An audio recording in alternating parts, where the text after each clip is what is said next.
Today we want to introduce you to UMROBI, the Universal Movement for the Reconstruction of Black Identity, which emerged out of our 1970 experience as well, went dormant and is now re-emerging as the Black Lives Matter movement now commands headlines internationally. So I want to introduce you to Professor Winston Sweet, physicist, engineer, educator, and many other hats for today's presentation. Feel free to send in your questions to heritageconversationstt@gmail.com so that at some point, at an appropriate time, we can start taking your questions so that Professor Sweet can provide you the answers on the chat. So, and we can also answer questions on the chat, but we will see how that works out depending on how they come in. So to start off, I invite Professor Sweet. The floor is yours, both virtually and literally. Professor Sweet, welcome. Good afternoon, ladies, gentlemen, students. I wish to preface this discussion by looking at the issue of 1970, what is called in the literature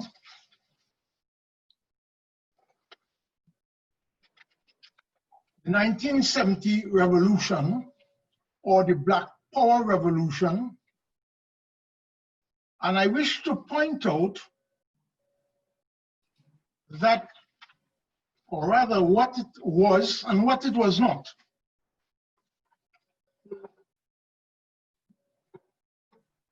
When we did history in primary school and even secondary school, some of our teachers focused on battles or kings and princesses and their marriages.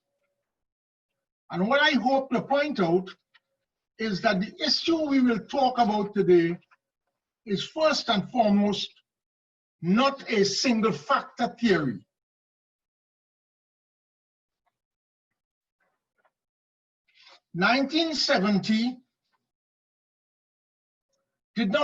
Revolution did not begin on the 26th of February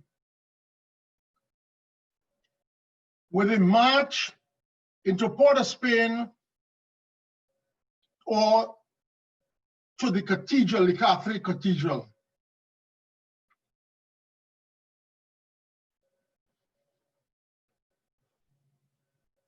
Neither did it develop in Port of Spain, although we are led to believe that by the, one may be inclined to say, the lazy journalists.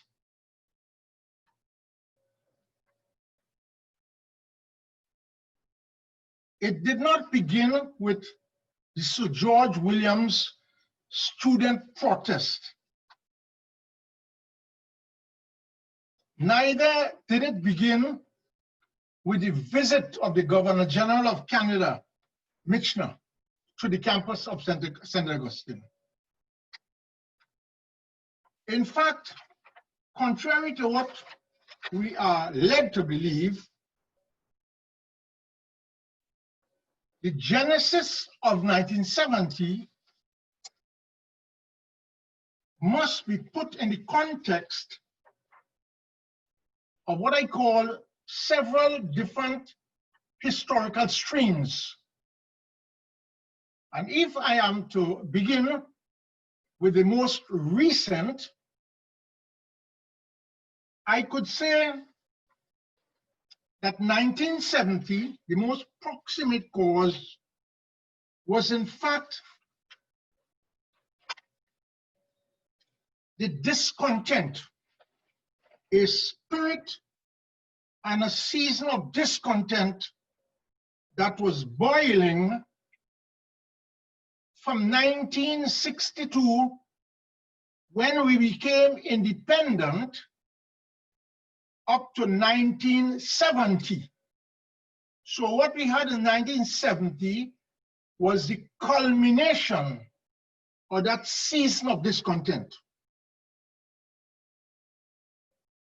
It was a season of disappointment with the present government, in that people felt that the government had not discharged what the young people wanted at that time. And in fact, those who had their ears to the ground would have noticed, it seemed that the politicians did not, that a lot of the children of the 1956 movement of PNM had by 1970 long become disenchanted. In fact, that disenchantment would have begun somewhere in 1966. They didn't march, they didn't protest, they just separated themselves from the very party that may have been responsible for their political awakening. And many of the students who had gone to university and had been initially stimulated by the work of the government at that time, with the question of federation, etc., had by 66 gone cold. And this is possibly the most proximate cause of the 1970. But 1970 was more than that, ladies and gentlemen. If we turn a little closer, what we would see is, in fact, by 1970,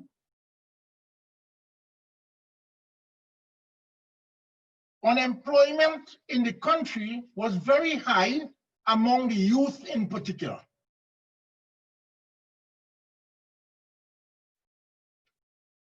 Specifically among the then African and East Indian youth in the country.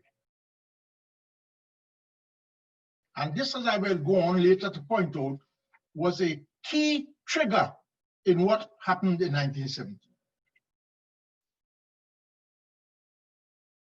So I believe that to think of the 1970 revolution as beginning with marches in Port of Spain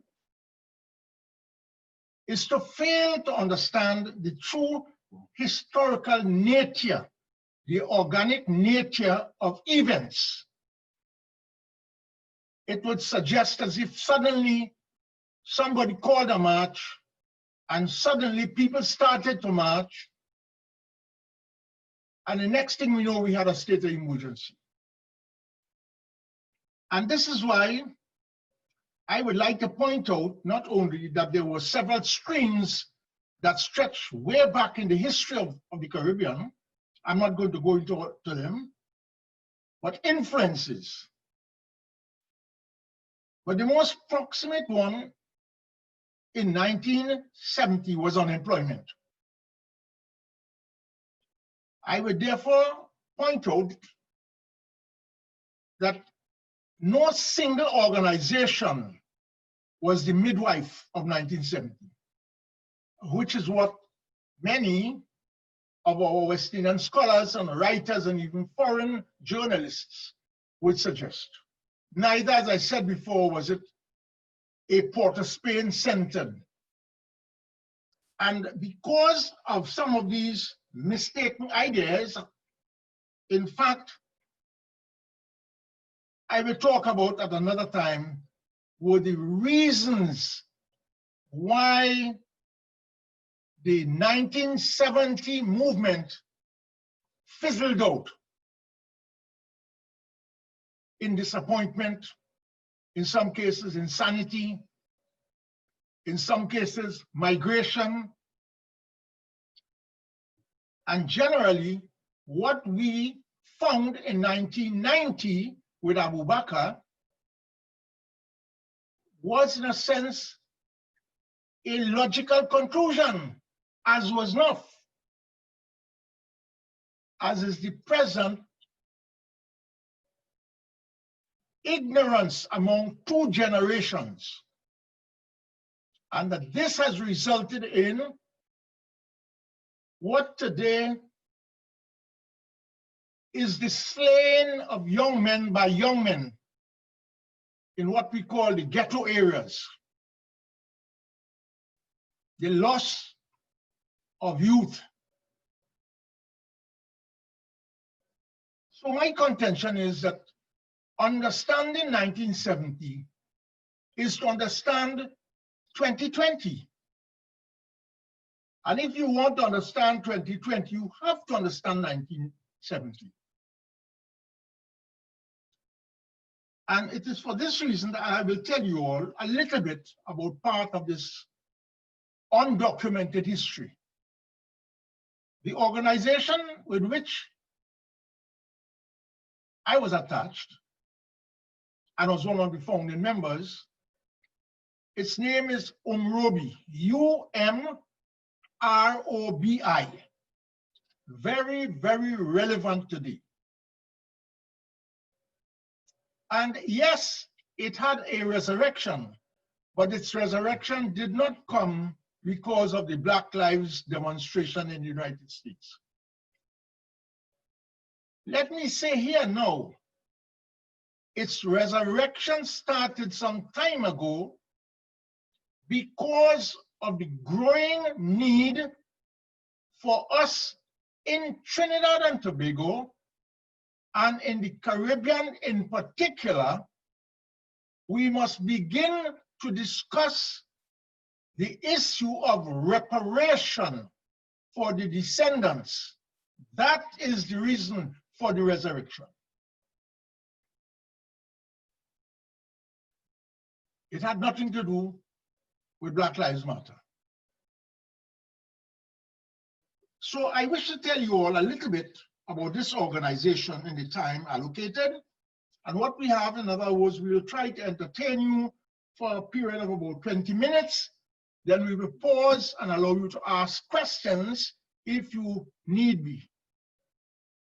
I had suggested to the organizers that I would like to conduct this more or less like a tutorial. And therefore, I encourage them to encourage you to be armed with your paper and your pen so that you could take down notes about things you hear you find interested in or you want to question about, or even ideas that come to you in the brief first question period. UMROBI, from its very designation, the name, borrowed quite a bit from an earlier movement started by Marcus Garvey in 1914 in Jamaica. And then 2 years after, he moved to the United States, where he spent quite a long period developing the Black Star Line, the Back to Africa movement, and a number of other issues. And he was one of the early participants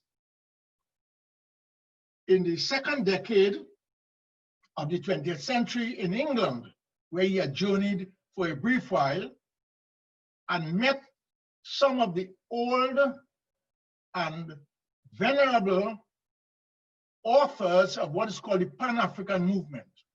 Incidentally, these were two Trinidadians.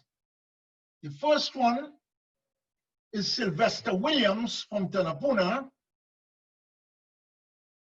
Unfortunately, he died as a young man, but he started the Pan-African movement in London in 1897.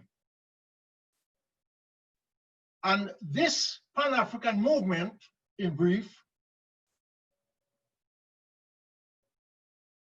was to set the stage and begin the call for independence, not only in the Caribbean, but in Africa. And this gentleman and his work in the Pan-African movement was later followed up by another Trinidadian from the same Tenapuna area. His name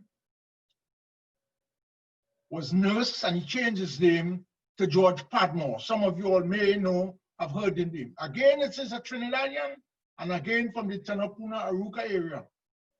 And there he continued the Pan-African movement that was responsible for getting leaders in Africa, Kwame Nkrumah, etc., Jomo Kenyatta, to guide them and influence them in their call for independence.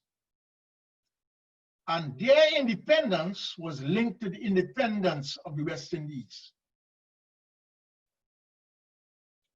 That is one of the important roots of our organization. And therefore, when we started our organization in 1969, early 69, it was formed by two of us who were school teachers in San Fernando SEC, what was called MODSEC. And we have to understand how, in fact, this thing occurred. I was a science teacher, teaching mathematics, physics, mainly. And the other gentleman, now deceased, was teaching languages. And we came face to face with a very serious problem of the time, which was the high level of unemployment among youth in the San Fernando southern area. And we would meet sometimes on the corridor after school and talk about it. And we decided to do something about it. And we got together and had a meeting on Coffee Street upstairs of a pub, about 30 of us. In other words, young men from the San Fernando and southern area, some of whom we had taught, some of whom we had not come to high school. Our first meeting was unstructured, general, where we sought to deal with what was the central problem of the youth in San Fernando and South Trinidad. And one after the other, we'll hear them get up and talk about the high levels of unemployment, the hopelessness. And the question was, what can we do about this? And we decided that the task would involve what we thought we were skilled in: education, teaching, whether it meant running classes for these people, whatever it meant. But we had committed ourselves to doing something about it. But the urgent issue of the unemployed question made us raise the question of taking the issue of unemployment literally up in the face of the people of San Fernando for a start. Let it become an issue that people cannot pretend they are not aware of. So we decided that we will have a demonstration and present the unemployed youth. And our first demonstration, coincidentally, was carded for the 26th of February. And we were supposed to start that demonstration from Monrepo roundabout and march through San Fernando until the promenade, where we will have a brief discussion on the issue to showcase the problem. That was our first task. Well, when the day before the appointed march, we questioned whether we had done enough homework to get enough people aware of the issue whether we had, well, we didn't think about getting police permission. We thought about going to the media, the Guardian or the Express, and we had not gone to them. And we decided, look, that if we don't want to make a flop, we should try to do some of these things. And at the same time, use the week to advertise the issue. Remember, this was young men, no work, and we who were working, any advertisement, it would mean we will have to stand the cost. And we decided that we'd put off the march. That was the same day, coincidentally, that a group of students had their march into Port of Spain. And out of this was formed what later was known as the NJAC movement. I wish to point out that we set about an education program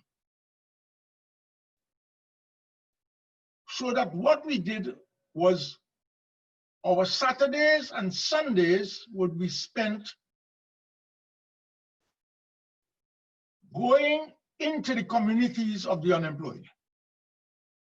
And we covered Vista Bella, Marabella, all the housing schemes in San Fernando, parts of Princestown, Faizabad, Siparia, and Point Fortin.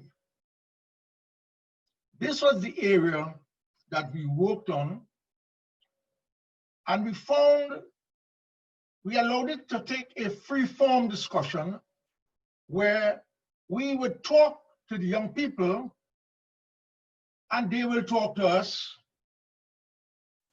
And what started to happen is that people would come to our meetings and bring books, papers, and the discussion extended into the question, what was the root cause of the growing poverty and the rising unemployment?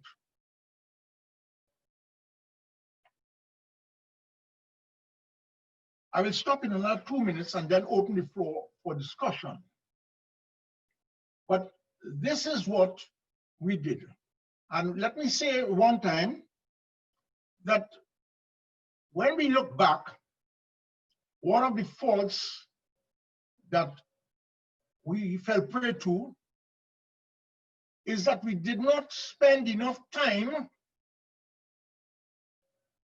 organizing a structure. And therefore we had about 12 leaders, and each community we identified a leader based on the person's interests and their capacity, their capacity to mobilize the people in their community. So that much later, what we had to pay the price when there was a state of emergency is that we didn't have time to put in place an organization structure to carry out work during the state of emergency, when the majority of the leaders were either on Nelson Island or in Frederick Street in the jail, or had been charged and detained in police stations all over South Trinidad illegally, and then later given charges. So I will stop at this point, and if there are questions, I will be willing to entertain. Professor Sweet, just before we open the floor, when you talk about mobilizing in those communities, and you were mobilizing the unemployed, what was it racially segregated, or you were dealing with unemployment generally, or you were dealing with black youth unemployment as opposed to Indian youth unemployment? What was the thrust? That's a good question. And to answer the question, I will have to step backwards. I have to go to where MODSEC was located, next to Skinner Park. And therefore, in the central part of San Fernando, what you had is mainly Black or African unemployed. And therefore, when we called our first sets of meetings, Marabella, Vista Bella, the housing schemes in San Fernando, these were largely African. As we went out, we did attract a few, and I note the word few, East Indian young men, because the unemployment problem was severe even among their communities, but they were located in Pinal, Debe, and not in San Fernando proper. So that the dimension of the ethnic composition had to do with where we were located. And I must admit that while initially our problem was about unemployment, the discussions in the group started to assume a political dimension. You could not discuss unemployment without that friend of thought taking you back to where was the solution. And people felt that the government was supposed to provide employment for them. Because remember, certain areas of jobs that were not available to them, partly because if the employer was not an African, they're not getting work. And not many Africans had places to get them work. And therefore, the problem was more acute among the African. And we had a serious problem in 1970, which some people document. The question of Africans getting jobs in other ethnic groups, businesses. So the African community saw itself as the government was their only hope, not the private sector. And that influenced the appeal. And because of that, the ideological dimension and other streams I told you about raised the question of ethnicity and the specific role of the descendants of the Africans who felt that there was no organization in the society that took care of them, but that other groups had their organizations and their cultural and religious organization structure to take care of them. But the African had no organization structure to take care of them. So he turned to the state, and therefore the discussion was, and that is how it developed later, that they looked to the government for a solution to the unemployment problem. And some of you might remember one of the things that came out in 1970 is African people getting jobs in banks and things like that. Whereas regardless of what qualifications you got from CXC, the high school, certain jobs were not open to you. You just didn't get it. You were invisible. And they were available to a lesser extent to East Indians, but not at all to you. But to other mixed people and the Chinese, etc., they got jobs in the banks, the insurance companies, and others. Right. Okay, the question is, could you elaborate on how the lack of a centralized unifying organizational structure led to the fizzing of the movement when the leaders became targets of the state? Good. Good.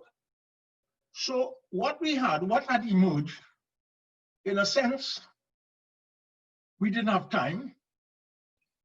If we had spent time putting a structure in place, possibly we might not have been able to mobilize anybody or do enough. So we were, in a sense, caught like many other organizations, with events that were taking place that we had not planned and literally were developing faster. What we did, as I told you, we started off with the first unemployed march, and we did a number of them in San Fernando and the environs. We even went as far as Mayaro with an unemployed march. But what we had is that you had groups the housing scheme was a base of the unemployed. So you couldn't have a group, a meeting somewhere else. You had to have a meeting in the housing scheme with the people there. And therefore what you had was a leader out of that milieu as a representative of the organization. So whereas the organization had about a dozen central leaders, you had this dispersed group representative. And that is what was in place by the time the 2 weeks of marching started, and the inability to have serious meetings to discuss structure and function and responsibility and people to report and have minutes, etc. And lo and behold, by April, there was a state of emergency. So that at that time, there was, and this is exactly what happened to the other organizations that were represented on Nelson Island at the time.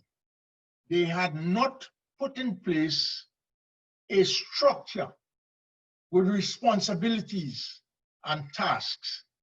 And therefore, when the state of emergency was declared on the 21st, and the government detained 100 people, as I said, on Nelson Island, I spent about 25 to 27 days there, after which they moved about 16 of us to Frederick Street to the jail, where we were charged with sedition. And we remained there for the rest of the 8.5 months. So that leadership was literally cut off from the organization. And the so-called group leaders, some of them were charged, as I said, detained in Muruga and different far-off police stations. And the threat, well, of course, it's documented today. Police brutality, beating, charging was one of the issues that meant that people became afraid. So long before the organization had a chance to build a structure and to set up an agenda, like most so-called revolutions, things happen faster than one could have anticipated. I hear you. I want to go back to the ethnic thing, because today the ethnic issues, yes, the composition, because historically, I mean, our colonial masters ensured from slavery to indentureship that you kept the two people separate, and it occurs to me that if we are aware of that history and we are mobilizing, that some kind of extra effort should have been made to get into the East Indian community, even though, as you said, they had systems of community and culture and religion and support systems which did not exist in the African community. But was that sufficient unto the cause because essentially you were following the same pattern? Same pattern of? The same pattern of doing it separate, rather than trying, I mean, even when that is something that we have to discuss. That is something that we have to discuss. Okay. That issue is more deep-seated, because as we stand now, I want to run ahead and then come back. 50 years after, the African youth in the country represents the bulk of those who are killing each other. I don't suppose you will deny that. You can't argue with that, yes. Good. And therefore, we have to ask ourselves why.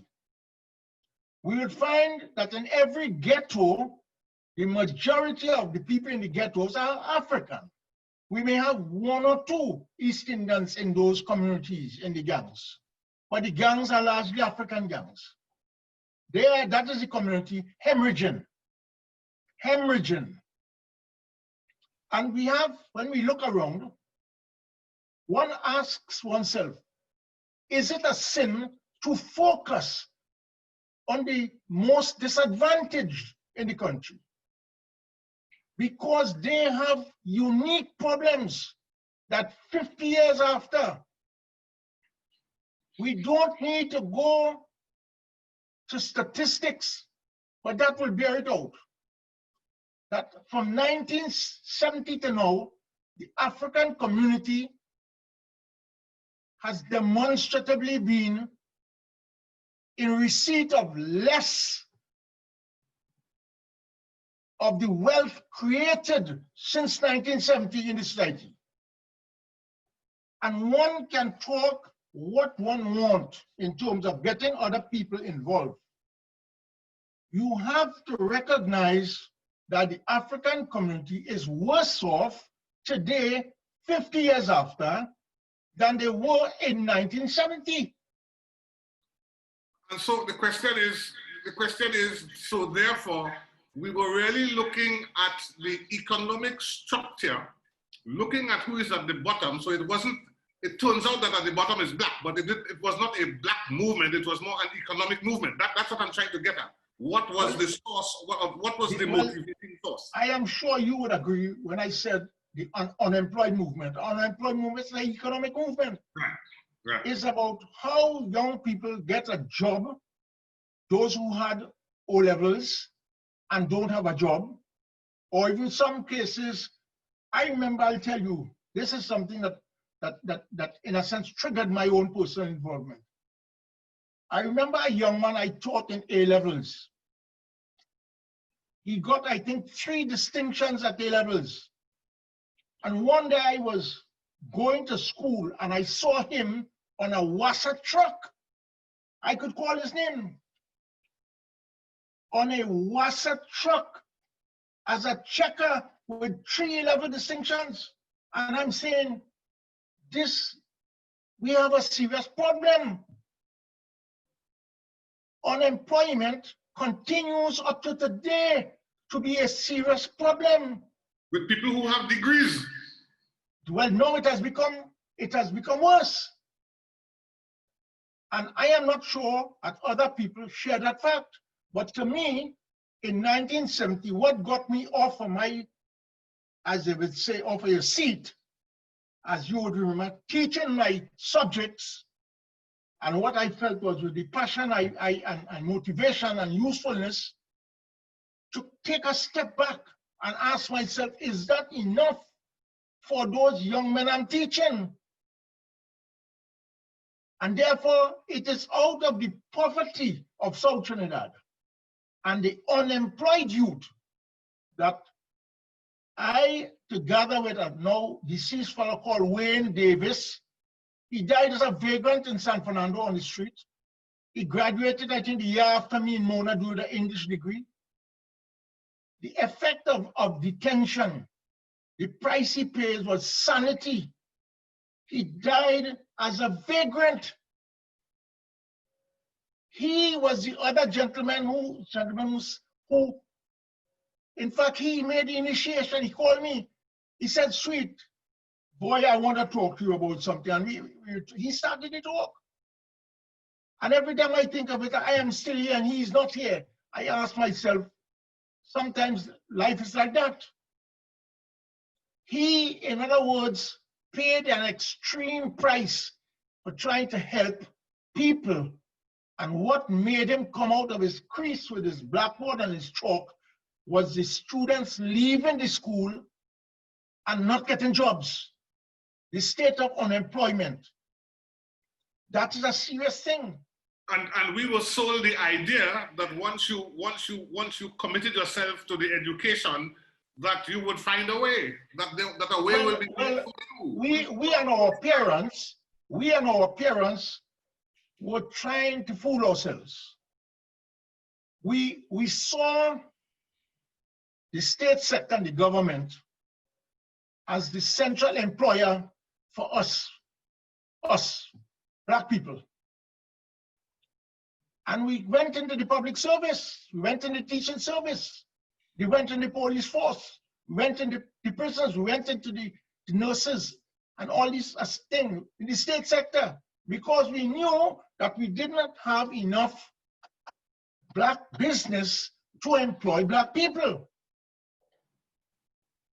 There was business that we were literally invisible if we approached. The banks and insurance companies were only some. If we tried to get a job in Texaco, the oil company, there are certain jobs we couldn't get.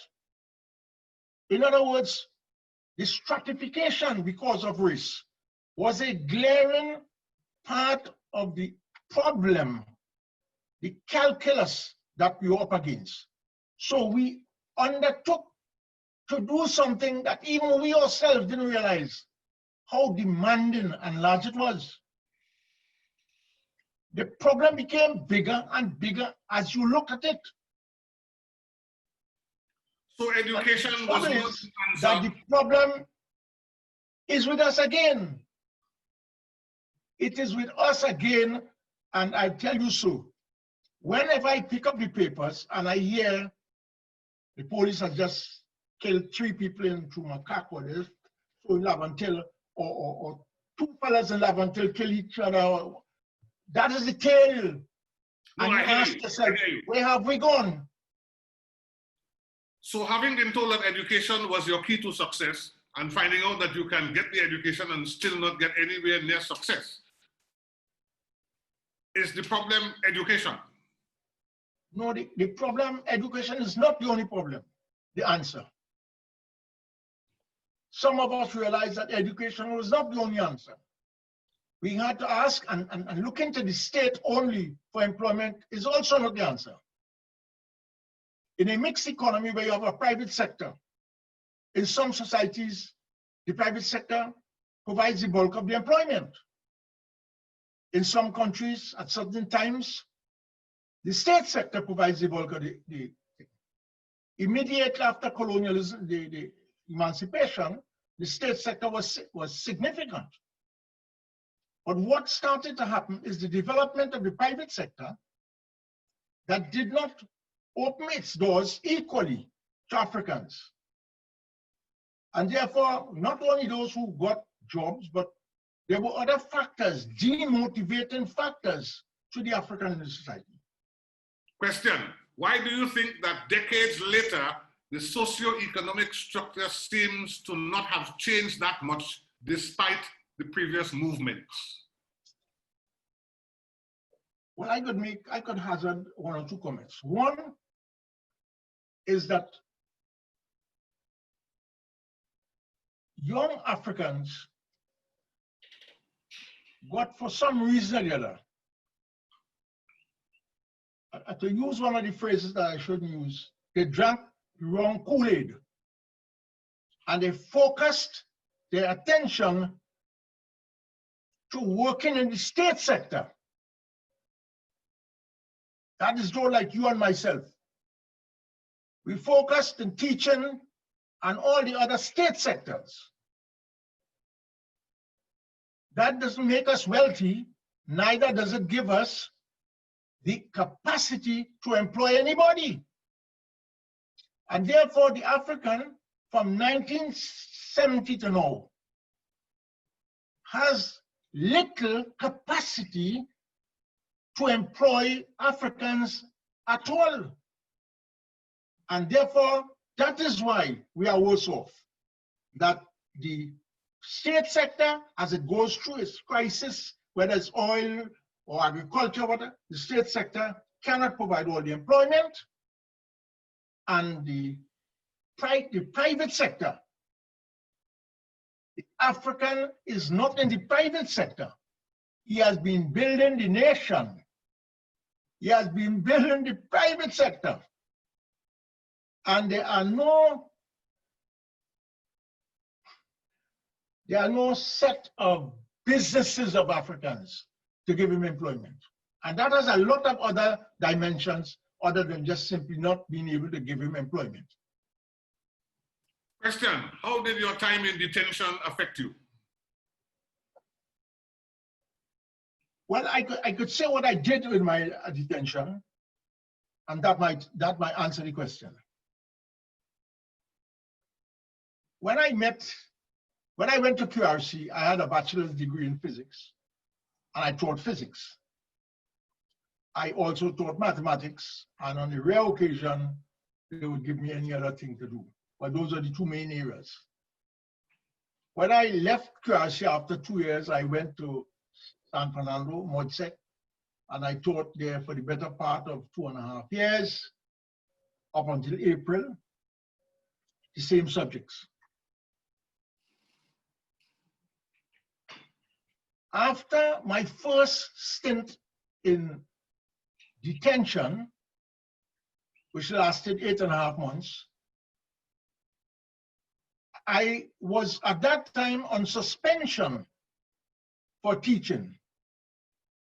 In fact, I would go on to experience 6.5 years of suspension from teaching while they waited with the sword of Damocles over my head as it were, to charge me with sedition. The government did not pursue the matter after 6.5 years. But I realized that they were not going to give me a job back in teaching. I realized that long before. I realized that while I was inside prison the first time. And I asked myself, what can I do? I have to find another profession that allows me to employ myself. So when the first detention was over, although the term of the year had gone about 3 or so weeks, I approached the then head of the department, Professor Ken Julian, with a request to allow me to register late for a degree in engineering. And he accepted, and I joined the program. And I completed the first year, and I started the second year. And when the second year had spent about 3 weeks, the government declared their second state of emergency. And that was to go on for some time again. So I lost my second year. I spent it in prison. But when I came outside, I continued my degree in engineering, and that was that. So in a sense, had I done like Wayne Davis or some of the other people, I might have found myself on the side of the road, unemployed, and no better off. Like some of our colleagues who went with NJAC. Okay, last question, and this will probably take you into your second session. Yes. What is the next step? What is the next step for who? What is the next step? I am thinking that has to do with the fact that the Black community has no entrepreneurship and therefore is heavily reliant on government jobs and government make work jobs. And you know, I want to make this point, you know, because I think it's important. When we talk about the private sector, a lot of what we call the private sector, in my humble view, is simply another extension of the dependency syndrome. They depend on government in order to earn a dollar because they're supplying the ministries and the state sector, and they're putting up a markup, and that is their living. Well, so I don't know that we have a private sector that particularly generates any wealth. But your comment, the absorptive comment capacity is a wonderful issue, because it raises the question, how dynamic is our private sector? That's the area that I've spent the better part of my engineering career within the university and outside. I have written quite a bit on it. And my humble opinion is that it can be described simply, they buy and sell, and that the local private sector is not in manufacturing anything. Precisely. In fact, those of you who follow what is called the Industrial Revolution, I've written a bit on that, we would find that our industrial and manufacturing sector is somewhere in the 1900 to 1960 period. Their machinery is that kind of machinery. There are no robots. There's nothing manufactured in Trinidad by robots. And when we talk about IT, we talk about typing. We don't talk about manufacturing. In other words, COVID has given us an opportunity to think. But we face a serious problem that private sector you talk about is, as I said, not a dynamic private sector. For instance, what are the products? And my friend, I'm going to ask you, that question leads to a bigger question that I have found myself trapped in, is that the economy of Trinidad is non-viable by itself. The economy of the CARICOM is not viable. And that if we want to address the question of the economy, at least we have to talk about the associate members of CARICOM. We may even have to look to the question that Govan had posed and was involved in, the question of the Asia states. In fact, all these countries are trying to be independent with 50,000 people, 200, 100,000 people. And that is a non-sequitur. It cannot happen, it's non-viable. And therefore, what we need now is at a bigger level, a discussion about the viability of a construct that we will call CARICOM. We will have to change the name, but that is the question. Our private sector in Trinidad, once upon a time, was the leading private sector in manufacturing because of sugar, to some extent, manufacturing, and petroleum.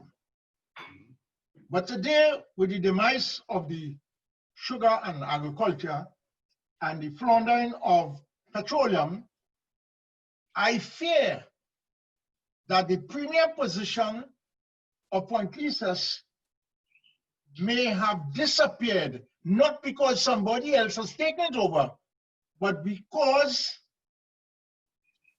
we cannot live up to our past, and that we are not the industrial capital of the Caribbean. We are not the leaders. In fact, that is the biggest question. And in a sense, the African problem must be seen in that. We must see, where is the African going to try to be? To tag along in selling nuts at the side of the road? Or is he going to start planning to get into the third phase at least? That is the 1960 to the 1990 period of the Industrial Revolution. All right, you said we have to go to if you have a private sector that is basically a merchant class, buyers and sellers, they don't produce anything, they don't generate anything, how are you going to increase the wealth to generate the kind of absorptive capacity that the economy needs to give all of these people work?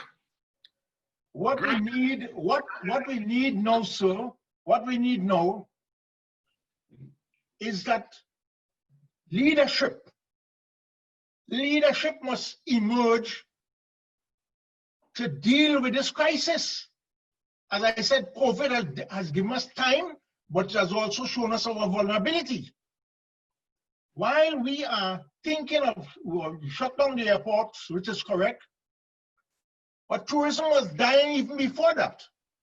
And tourism needed transfusion because of the turbulence, both in America and the turbulence in the UK and Europe. So whenever those North Atlantic countries' economy go into crisis, we have less tourists. And what has happened even before COVID, that problem was manifesting itself from Jamaica down in the tourism sector. So I am saying the problem of 1970, which I better talk about in the remaining time. But we have a serious crisis. We could talk about that another time. The crisis that is facing Caribbean economies. I think COVID has unmasked the crisis for us. The crisis is facing us. Yes, yes, that's what I said. It has, like onion, it has taken off all the skin and shown us clearly what we have. We have vulnerability to all kinds of things. Climate change, our economies, we continue to depend on a single factor, whether it is sugar or petroleum or bauxite, it's so we going. And we build a whole economy of a country on one product. Question, is our education system relevant to our development? The answer is no. That's another issue, no. Assist a generation of Africans to entrepreneurship and the creation of intergenerational wealth? Well, it is the whole focus of our education system has remained trapped in the second industrial revolution, if so far.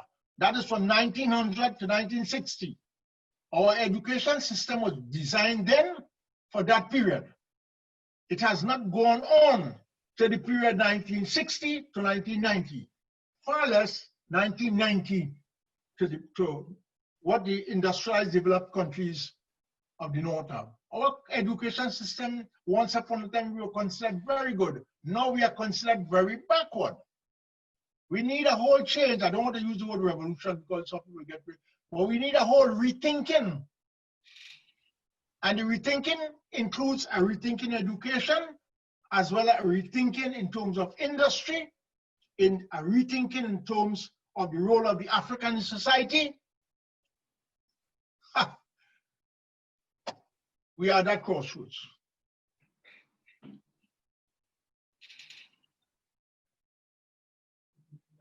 Are there any questions from anybody who is listening? Nothing that we hadn't covered. What effect, if any, do you think the class distinctions had on youth unemployment?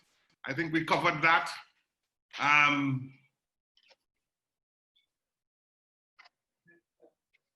So they're really the only ones outstanding is what are the next steps? How do we solve the problem? We need to start somewhere. I don't know that we could cover that today, but maybe you might want to give a hint. All right, we have telegraphed some of the issues. Let us take first the question of the African youth. 5 minutes. The African youth that is endangered, like a species. We have to address this as a national question. What we call about Black youths in ghettos who have dropped out from high school in Form 2 or 3, disenchanted with the environment and living in ghettos. We need to address that as an urgent problem because it represents a serious vulnerability. And no amount of what you call motion sensor lights and dogs and BRC and all your patrolling robot cars will make the society safe. It is going to get worse. So that is one of the issues that I feel that we have to need urgently. The other issue you talked about, you mentioned education. I know I might offend some people, but I don't mind that. I think we need to offend if we want to wake up the crowd.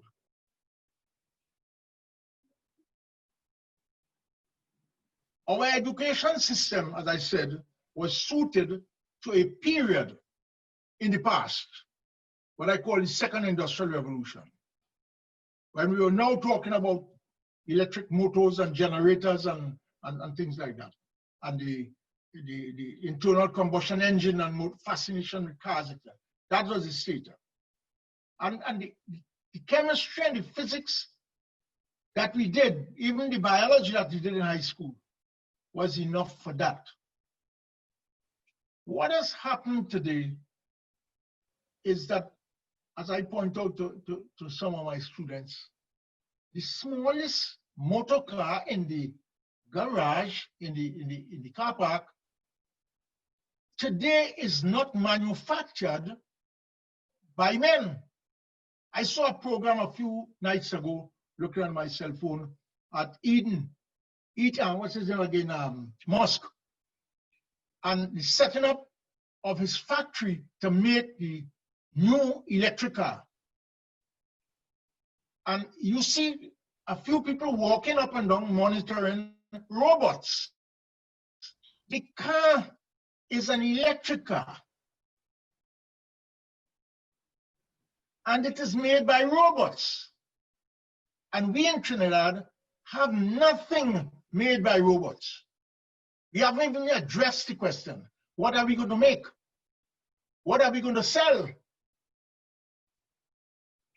We don't have the money, so we have to start thinking about who has money. And I like to talk about this in brief, that the countries that have money are clear. China has money. Some of the Arab countries have money. Europe has no money, and Britain is not spending any money on us. And therefore, the question is that if we want, and this is where we are now, if we want to develop, we need money. The Arab countries only lend money to Muslim countries, so we ain't getting no money. So the only country that we could possibly approach to get any financial relationship, whether it be loans or what, deferred payment, is China. And therefore, we should be engaging in some serious analysis of the implication and what we want to do and how we'll preserve our independence in such an environment. The next thing is, we have run the course. I said in terms of tourism, we cannot, none of the islands are viable. And what has to be done is that we have to engage in clusters. In other words, some countries focus on agriculture for West Indian and Caribbean sustainability, and some countries like Guyana and certain aspects of Jamaica, they do their agriculture for export. And we have to clearly work these things out so that we're not in competition, but we're in cooperation. That applies to tourism. We cannot be in competition with each other. We have to operate working in alliances. So the region has to set about looking at the question of economic alliances between different territories. The next thing is that we have to assemble, the teachers now teaching in the education, in the thing, they themselves belong to age, my age. And they are, in a sense, not putting on the syllabus the curriculum of the future. Because they can't teach it. They don't know it. That's the thing. I have pointed out that one of our biggest weaknesses is the teaching of our primary school, where we do not have the sharpest people in the primary school because we don't pay them. So the brightest and the sharpest are not going to go and teach in primary school. But if you want to change the thing, that's where you have to start. And not only that, all of us grew up in the era where, and you still have parents saying this and teachers saying, my child can't do maths, or my child can't do sciences, or my child good at languages. That is something of the past. In the so-called industrialized and developed countries, everybody does science because the cell phone is in everybody's hand. And you do economics, they have to do. Once upon a time when I went to university, you could go into an economics class with O-level economics, O-level mathematics. Now they require people who have done mathematics at advanced level to do economics. You know, economics is no longer talking, it's mathematics. So I'm saying that we have to look at our curricula. Science is not a choice. Science is not a choice. Everybody have to do science because that is the rule. And we have to, the next thing we have to do is we cannot overproduce one commodity. Sometimes we focus only on medicine. Everybody wants to go and do medicine. And we have weakness in agriculture. So what we find is agriculture has no body, and we have a glut of undergraduate medical doctors, but we have produced no specialist doctors. So I think we need to engage some serious rethinking of the curriculum from primary school right up to university. One last point I'd make is that when we went to university, you went to do history or econ or maths or physics. I think that the future is going to be like when you go to a buffet.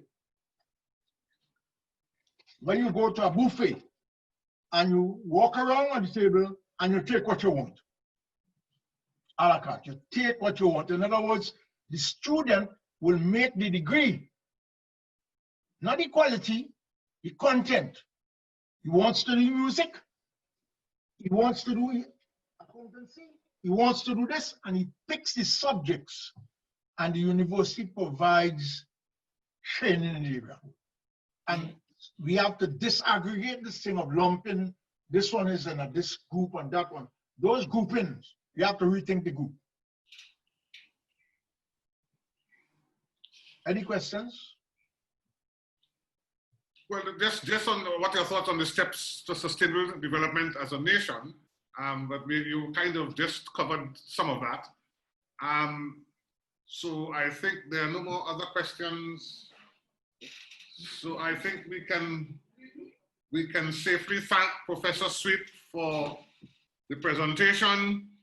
And for those of you who have comments on what we should be doing next, you can send your suggestions to heritageconversationstt@gmail.com.